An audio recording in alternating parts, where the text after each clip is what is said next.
Guys, एक बार फिर से चेन्नई सुपर किंग्स ने आईपीएल के फाइनल में अपनी जगह बना ली।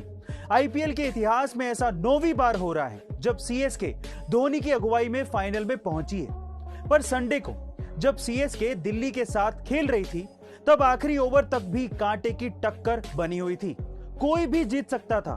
तब चेन्नई की जीत को लेके एक लड़की काफी भावुक हो रही थी।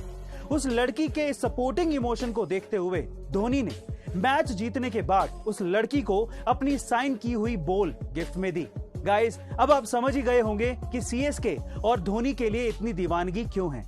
एप्पल कंपनी की वर्थ आज $2 ट्रिलियन से भी ज्यादा है और ये दुनिया की सबसे मूल्यवान कंपनियों में से एक है। पर सवाल ये उठता है कि एप्पल कंपनी आखिरकार यहां तक पहुंची कैसे।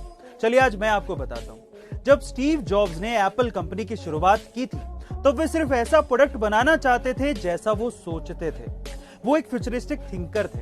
वो कस्टमर के बारे में नहीं सोचते थे कि कस्टमर उनका प्रोडक्ट खरीदेगा या नहीं खरीदेगा।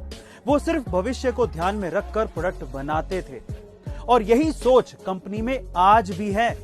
एप्पल कभी नहीं सोचता कि उनका प्रोडक्ट कस्टमर खरीद पाएगा या नहीं खरीद पाएगा।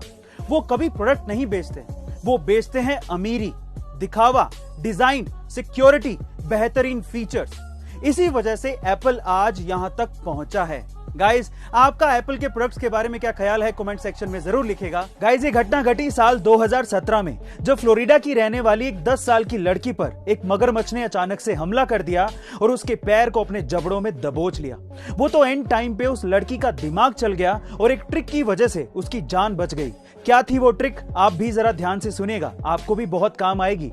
उस लड़की ने अपनी दोनों उंगलियां मगरमच्छ के नाक में घुसेड़ दी। उसके बाद मगरमच्छ को सांस लेने में प्रॉब्लम होने लगी और उसने अपना मुंह खोल दिया। बस फिर क्या था, लड़की ने अपना पैर बाहर खींचा और वहां से भागकर अपनी जान बचाई। कमाल की ट्रिक थी ना ये। गाइस, ये ट्रिक बच्ची ने गेटोरलैंड पार्क में सीखी थी। आपको ये ट्रिक जान के कैसा लगा, कमेंट सेक्शन में जरूर लिखेगा। एक बार एक क्लास के टीचर ने अपने सारे बच्चों को गुब्बारे देते हुए कहा कि तुम इसे फुलाकर अपना नाम लिखो और उसे फ्लोर पे छोड़ दो। सारे बच्चों ने ऐसा ही किया। फिर उसके बाद टीचर ने सारे गुब्बारों को मिक्स किया और बच्चों से कहा कि मैं तुम्हें 1 मिनट का समय देता हूं, तुम अपने अपने नाम का गुब्बारा ढूंढो। लेकिन उस 1 मिनट में बहुत ही कम बच्चे अपने नाम का गुब्बारा ढूंढ पाए। उसके बाद टीचर ने कहा कि कोई बात नहीं, अब तुम एक काम करो, तुम्हारे हाथ में सबसे पहले जो भी गुब्बारा आ रहा हो उसे उठाओ, उस पे जिसका भी नाम लिखा है उसे वो दे दो।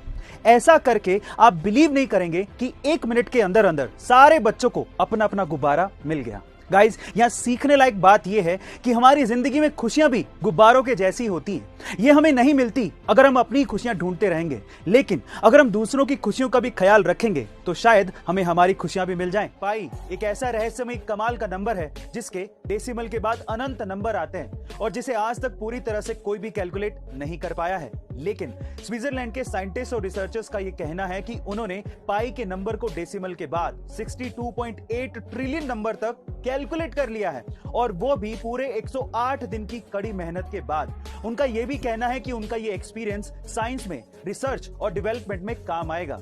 बाय द वे, मेरा आपसे ये सवाल है कि पाई की वैल्यू को आप डेसिमल के बाद कितने नंबर तक याद कर पाए हैं, कमेंट सेक्शन में जरूर लिखेगा। और ऐसे अमेजिंग वीडियोस के लिए शेयर, सब्सक्राइब एंड लाइक। मिलते हैं अगली वीडियो में।